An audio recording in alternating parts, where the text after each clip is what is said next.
GE confirming just now it is cutting 12,000 jobs as it shrinks its power. Well, we've been talking to customers throughout the weekend here at IATA about the U.S. trade policies. As we think we've got about a $500 million residual cost challenge. For generations, General Electric held a place so deeply ingrained in American life that its presence felt inseparable from the country's identity.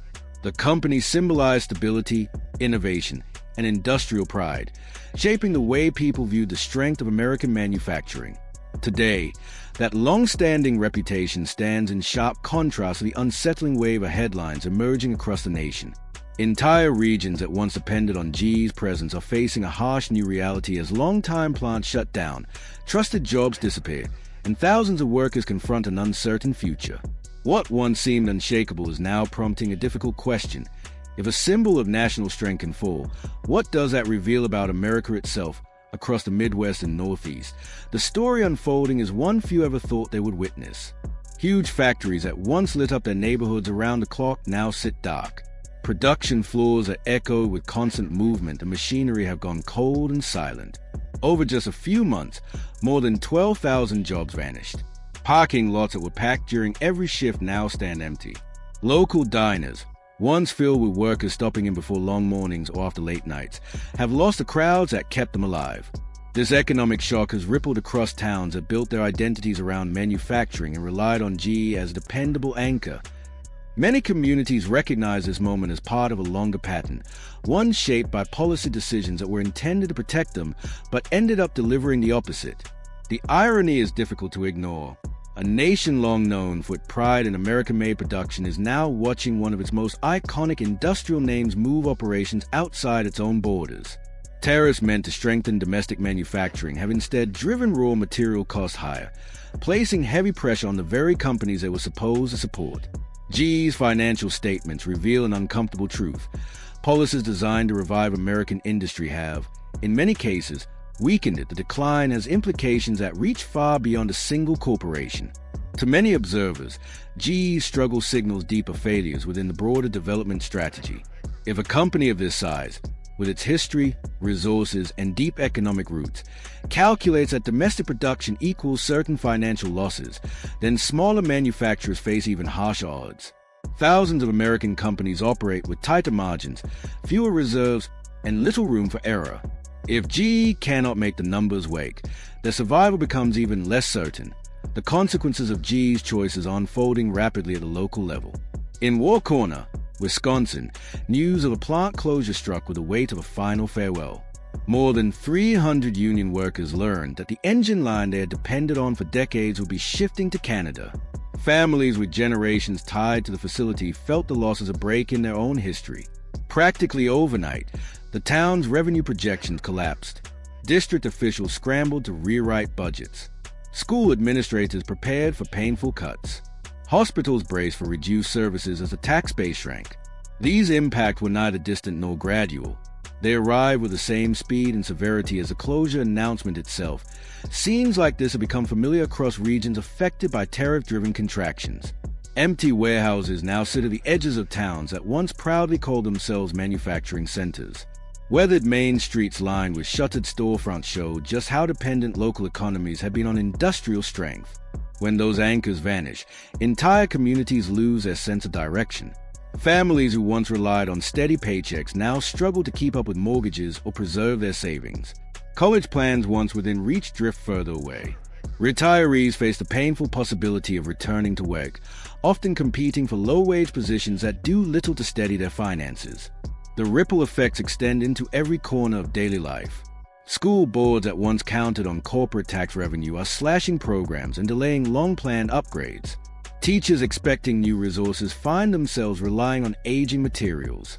Infrastructure projects scheduled years in advance fall into uncertainty as budgets tighten. What was once a story about factory closures has become a broader reflection on the fragility of entire communities. Communities built on the belief that their industrial foundations would last, only to discover how quickly they can erode. Water treatment plants and public utility systems began preparing for deep budget reductions that threatened essential upgrades. Each cut served as another reminder of the company's absence and the community's growing vulnerability. Hospitals soon faced challenges of their own. Many of these facilities had been operating with limited staff even before the closures, and the financial strain pushed them toward further reductions. Emergency response times lengthened. Specialized departments were consolidated or eliminated. Rural health networks, already fragile, became more exposed to disruption. Families living far from major cities found themselves wondering how long it would take to access critical care during an emergency. The fallout was never limited to unemployment statistics or the direct loss of GE's workforce. The real damage spread through every layer of community life, weakening the social fabric built through generations of shared labor and cultural identity. Workers who once felt confident in their skills now questioned whether those skills still held value in a global economy that rewards low costs over local experience. As residents tried to rebuild their lives, the national conversation shifted toward a question that once seemed unthinkable. Why would a corporation with GE's legacy and deep American roots pull back from the country that shaped its rise? The answer lies not in sentimentality, but in stark financial realities. Tariffs on steel, aluminum, and key manufacturing components increased with each new phase of policy adjustments. These increases stacked atop one another, raising the cost of U.S. production to a level the company could no longer absorb. GE Aerospace alone absorbed nearly $500 million in additional expenses directly connected to tariff pressures. GE Vernova faced losses estimated between $300 and $400 million. These were not speculative losses. They showed up in quarterly reports repeatedly, narrowing the company's ability to invest in modern equipment, fund innovation, or maintain competitive prices. Over time, the strain produced a model that was financially unsustainable. Inside GE, leaders explored every possible avenue to restore stability. Executives held negotiations with unions. Workers agreed to concessions that affected wages, benefits, and scheduling. Despite these sacrifices, the rising cost of raw materials continued to overwhelm any progress. Automation once appeared to offer a pathway back to competitiveness, yet that strategy faltered as material prices escalated. Every attempt to adapt ran into a policy barrier that no corporate strategy could overcome. In the boardroom, decisions became dictated by the cold reality of numbers. Continuing large-scale domestic production meant accepting an endless cycle of losses. The conclusion was not driven by emotion or disloyalty. It was a data-backed determination formed through months of evaluation, supported by every internal projection. Relocating certain operations outside the United States became a matter of survival rather than choice. From Canada's perspective, the situation resembled a textbook case of unintended consequences. Policies meant to fortify American industry ended up driving American companies to foreign markets. While the United States erected barriers, Canada offered predictability, stability, and manageable production costs. Factories that once would have been built in Ohio or Wisconsin now rose in provinces with reliable energy supplies, clear regulatory environments, and long-term trade agreements. Other regions, Eastern Europe, Southeast Asia, Latin America, offer their own incentives, from tax benefits to streamlined customs procedures. This shift is not an abandonment of homeland ideals. It is a strategic adaptation to global economic pressures that reward flexibility and penalize inefficiency. GE is far from alone in making such adjustments. Companies like Caterpillar, Honeywell, and several other major American manufacturers have followed similar paths. Each relocation reshapes the global manufacturing map, spreading industrial capabilities across more countries and reducing America's historic dominance. For Canada, this trend represents more than a short-term economic win. It validates the strength of a long-term industrial strategy built on stability and predictability. Canadian policymakers have positioned their country as a reliable alternative in a world where many economies have grown more volatile. As American policies introduce uncertainty, Canada extends a steady, carefully designed environment that appeals to corporations seeking a secure future. Wall Street reacted quickly to GE's decision. Share prices fluctuated as investors processed the announcement, but the financial community soon recognized a familiar pattern beneath the turbulence.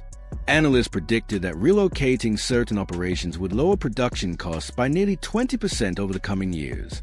Tax incentives from host countries would further strengthen profit margins. Investors reached a decisive conclusion. The company's future depended on global diversification rather than loyalty to a single nation. Profitability outweighed patriotic sentiment. Financial data carried more weight than political messaging. The implications are stark. GE's story reflects a broader transformation within the American industrial landscape. A country once known for unmatched manufacturing strength is watching that dominance erode. Each factory that relocates takes with it valuable technology, skilled jobs, and industrial expertise. Specialized machinery moves across borders. Technical knowledge transfers to foreign workforces. Supply chains shift in ways that often become permanent. Nations once considered secondary players gain capabilities that the United States spent decades developing. The shift even changes the nature of the products themselves. Goods that were once stamped with Made in USA increasingly carry labels from Vietnam, Poland, Mexico, or other emerging industrial hubs. To many observers, this represents more than a business transition.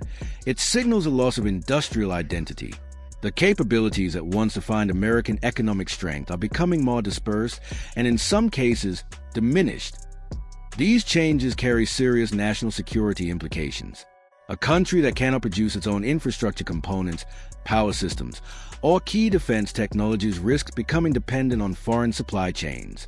Such dependency introduces vulnerabilities that cannot be ignored, especially in an era marked by rising geopolitical tensions. Maintaining domestic manufacturing capacity is not simply an economic issue. It is a strategic necessity. Canada views the situation differently. To many Canadians, GE's decision highlights a structural weakness in the American system. An economy once seen as unshakable now shows signs of strain. As U.S. policies drive companies away, other nations quietly fill the gaps with long-term planning, coherent industrial strategies, and incentives designed to attract high-value industries. In this global environment, predictability becomes a competitive advantage, and countries offering stability stand to gain the most. That's all for today. What do you think about all of this? Share your thoughts in the comments.